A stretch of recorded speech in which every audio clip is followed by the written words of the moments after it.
Your call has been forwarded to an automatic voice message system. Matt Horn is not available. At the tone, please record your message. When you have finished recording, you may hang up or press 1 for more options.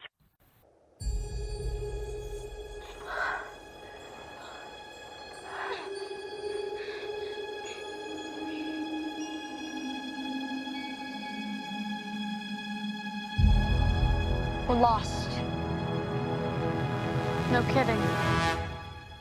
This is Will Robinson of the 24th Colonist Group. I'm the first human to discover evidence of an alien intelligence.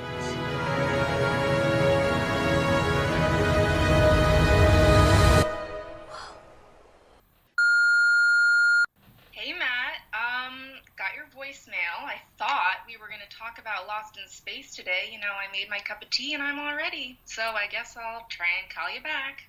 Bye.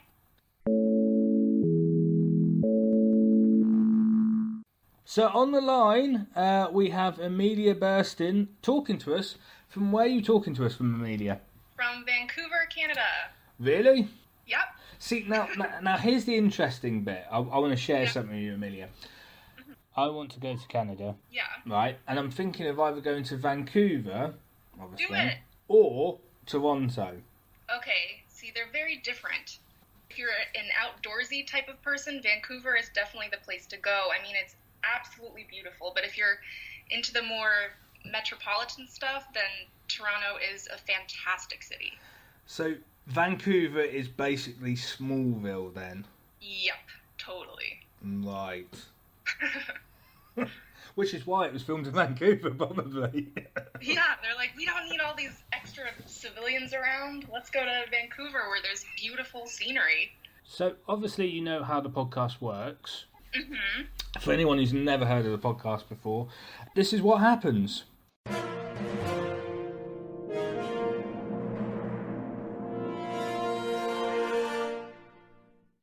Hello, and welcome to Matt Horn Meets.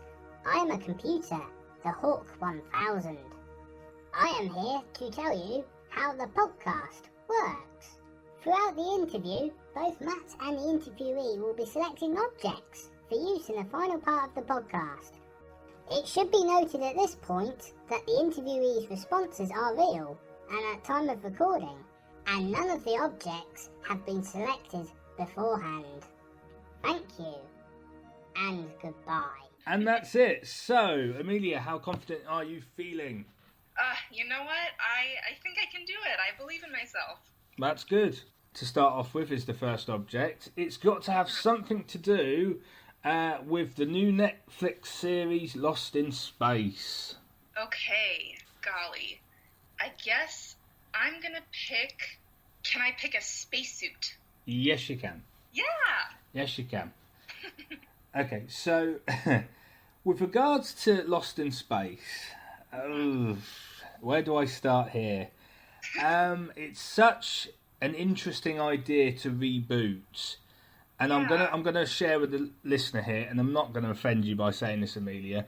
I've seen episode 1 on the day it was released, and that's how far I've got so far. Oh, okay. But I thoroughly enjoyed it. Okay, good. The reason being is it's because I was thinking it was going to be sort of like Swiss Family Robinson, you know, that kind of thing. But it really isn't. It's definitely not. They took it in a totally different direction. Completely original direction as well. I thought it was going to be sort of like this sort of retro version, kind of Stranger Things kind of retro feel to it. But it isn't like that either. Yeah, I mean, it's really, you know, based in reality, and they wanted to have a, you know, realistic feel to it. It's kind of, you know, what would happen if a real-life family went to space, and we get to see that. It's something that you can watch it in a bulk way, or you can watch it week by week if you want to do it, which no one does. In your opinion, was it a good idea to have it on something as wide as Netflix? Because that's where everything's sort of going nowadays, isn't it? Yeah, no, definitely. I think it was a great idea. I think with a lot of the Netflix shows these days, they have so much power to do whatever they want. You don't have, the network hovering over you, making all of these changes and decisions. And so I think they had a lot of freedom. And it's also really cool because you can, watch it as fast or as slow as you want. There's some people who totally binged because they wanted to see what was going to happen next, and you have that freedom, and that's so cool. But also, I think the episodes stand alone, so you can watch it, at a reasonable pace as well. I thought it was a great idea. It's a franchise. Mm-hmm.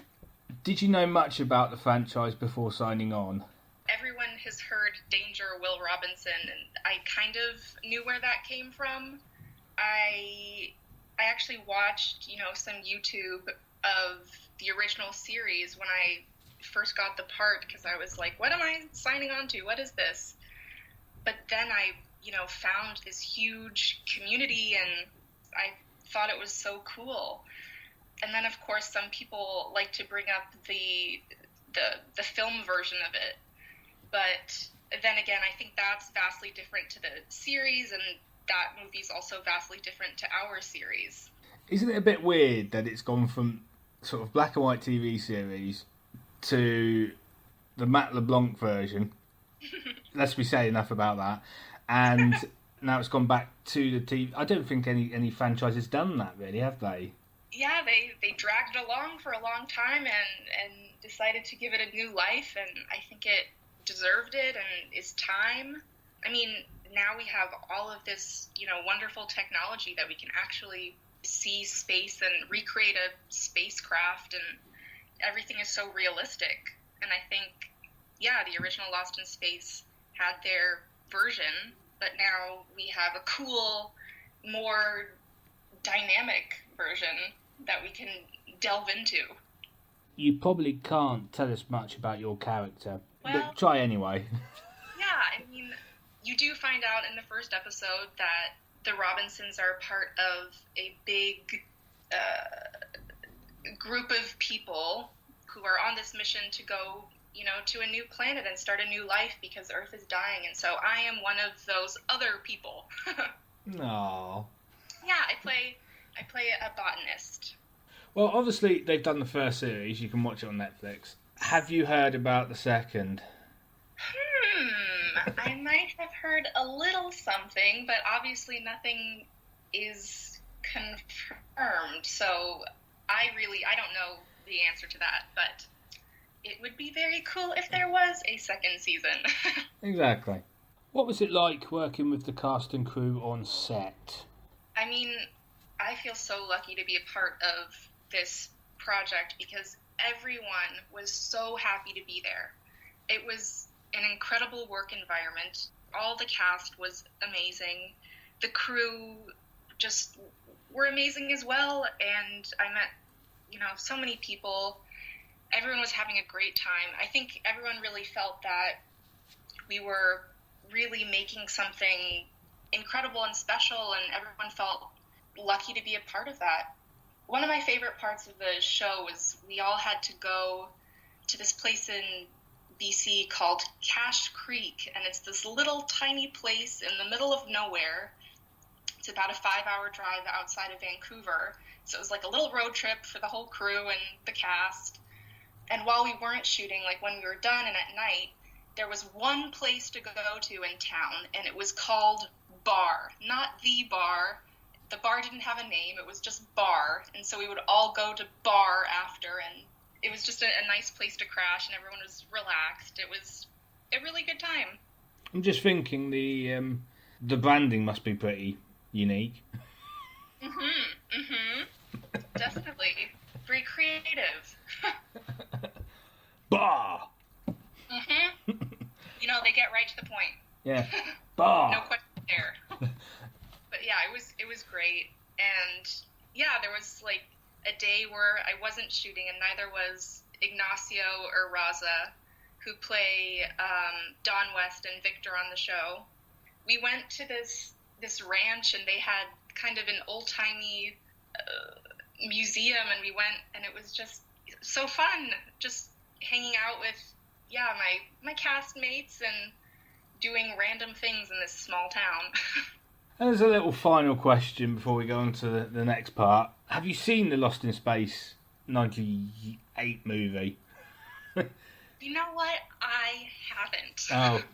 I've seen, trailers, and just by everyone's reactions, I can tell that it's definitely a pretty special movie. I'm sure I will see it at some point, but I just haven't yet. I liked it. A lot of people do.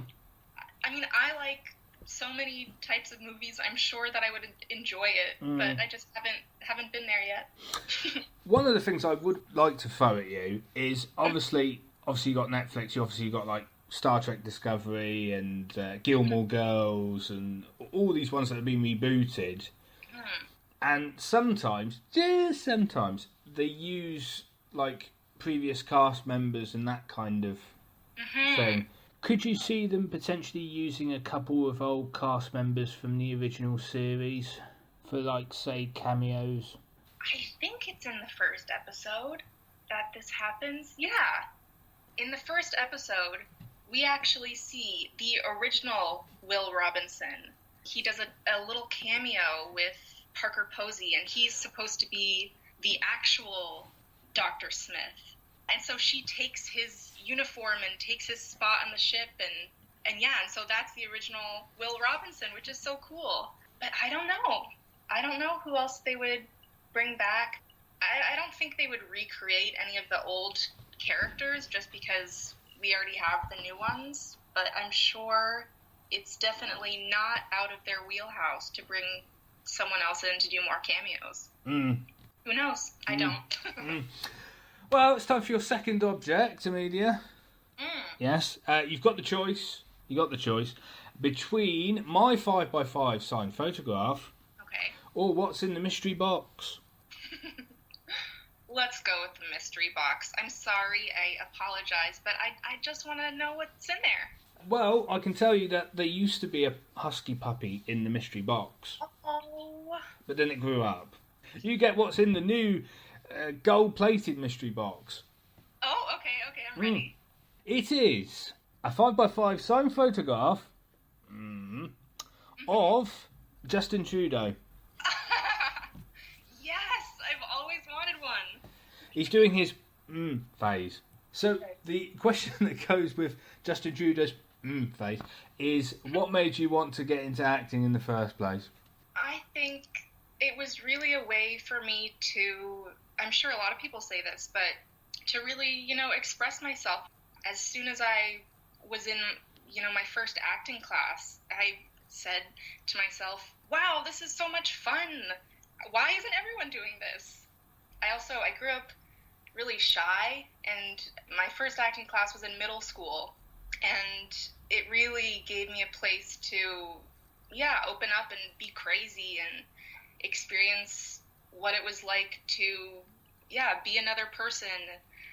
But also, I was very interested in film from the beginning because my basically whole family's in the industry. So I grew up around it, and I felt comfortable being on set, and I really wanted to just keep learning more. Well, Amelia, it's time for your favourite part of the podcast now. I think it is. It's the quickfire round, which isn't a quickfire round, but we're saying it's a quickfire round. Love it. I know. And this is the part of the podcast which I'm pretty sure you're aware of, where you get to choose from 1 to 3 objects in exchange for 1 to 3 questions about everything, basically. And you get to choose these objects from the ISU, which stands for the Imaginary Storage Unit. Let's do 2. I could use 2 more objects. 2 more objects, okay, that's fine. Which 2 objects would you like? I want a crystal ball. Right. And a telescope. Okay. Yeah, that sounds good.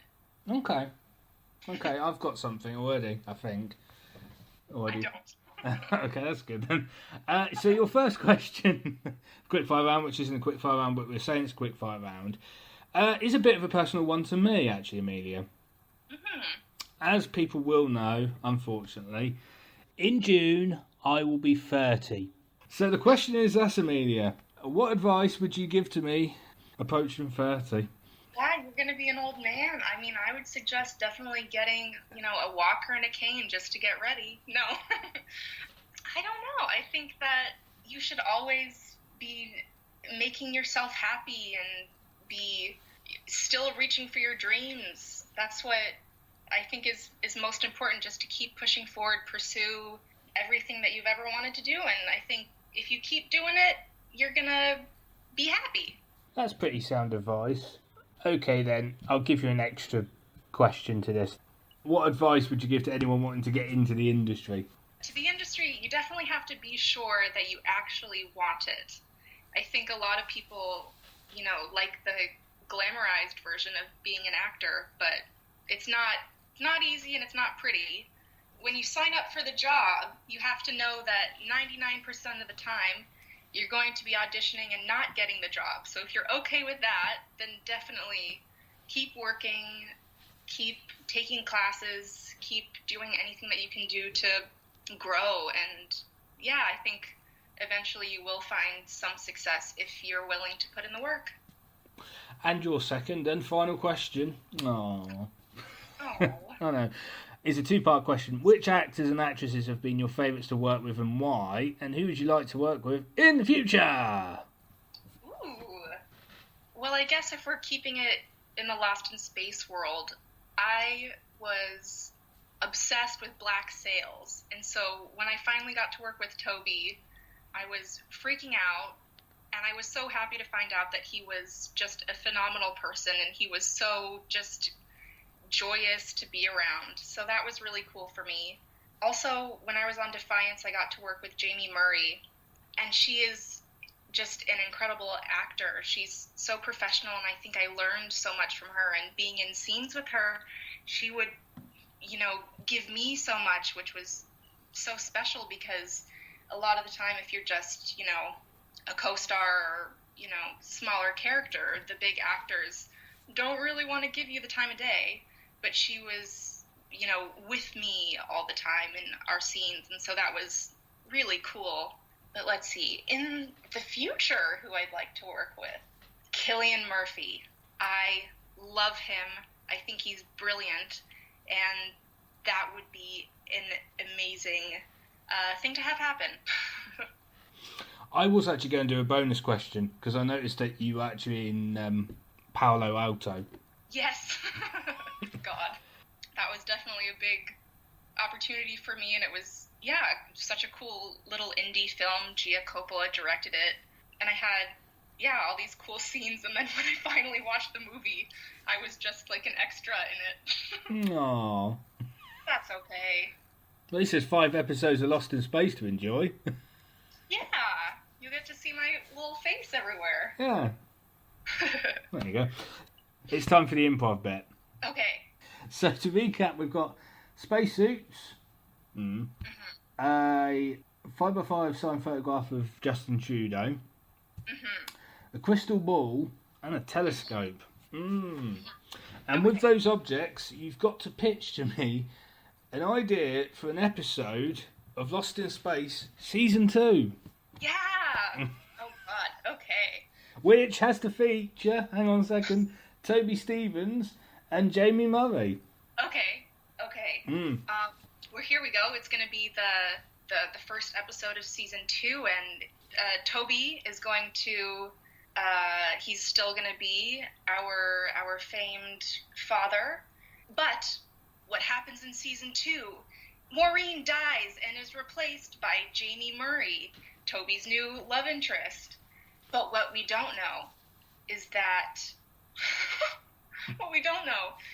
Jamie Murray has a secret crush on Justin Trudeau, and so she carries around his photograph.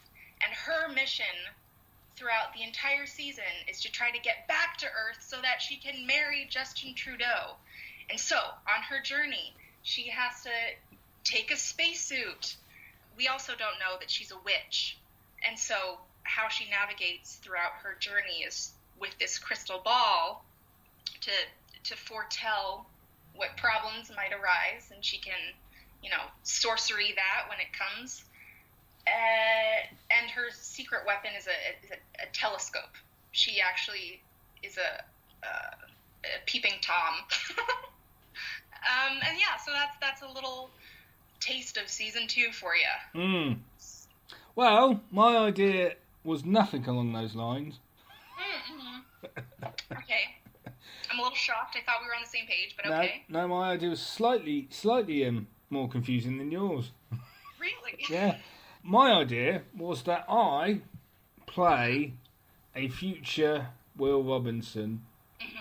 So this is already going down here before we start. I can't act. And that's taking it from Star Trek Discovery, though. I was going to say, basically, there was going to be an alternate universe, Lost in Space, where Toby Stevens and Jeremy Murray play Maureen and John, and I play Will Robinson, and it was basically going to be about that. I'm actually playing a Canadian, hence why I've got the signed picture of Justin Trudeau. Like, he was there when it got launched or something, I don't know. Yeah, definitely. No, I think it's a brilliant pitch. You know, let's the writers now. I think we can get it done. Sorry, Netflix. If they're listening, they're rolling their eyes. Yeah. Oh dear. Oh dear. I mean, how far do you think they could go with it? I think they could go a couple of seasons at least. They're literally exploring space. I mean, I think they could go for a long time. I think the series has a lot of potential. I really think that season 1 is just a taste. There's so much more, and I, as a viewer, want to see what's going to happen next. So I'm excited. I hope that they do a season 2, and I hope, that we get to be with these characters on more adventures. Well, because you've been such a star, Amelia, you now get a 1-minute plug to plug Lost in Space and anything else you've got coming up. All right. Well, I think everyone should go. I guess you can't go see Lost in Space. It's on your computer at home. So stay home and watch Lost in Space. Don't go to work. It's a great show. It's really cool because it's pretty family friendly, and so you can watch it with your kids, or you could watch it, by yourself. But it's a great show. There's adventure and monsters and robots and aliens, and who doesn't want all that good stuff? So it's a fun ride. I don't see why anyone would not like it. I love it. So will you? Yay! Have you got anything else coming up? I just auditioned for something, and maybe I've been hearing that I might get it, but who knows? I'm really just auditioning and working and crossing fingers for more things. I just found out that Netflix is going to be doing a series of The Witcher, which is originally some novels, and they turned it into a video game. And I'm going to start petitioning for myself to play the role of Yennefer, because I'm obsessed with her, and no one else should play her. So that's what's on my agenda. So you're a gamer then? No. I like the novels. I'm helpless at gaming, but I like the art, so I can appreciate it for that reason. But you've never played the games? I've watched people play the games, if that counts. I suppose that's the same thing, really, isn't it, at the end of the day? Yeah, I'm just not the one, with the controller, because I don't know where any of the buttons are. Well, Amelia, it's been a pleasure interviewing you. Aw, thanks, Matt. Yeah, you managed to survive. I did. Thank you for taking me on this adventure. Sadly, we are lost in space. Aren't we all? We're just a speck floating around in the universe. Thanks very much, Amelia. Bye-bye. Thanks, bye.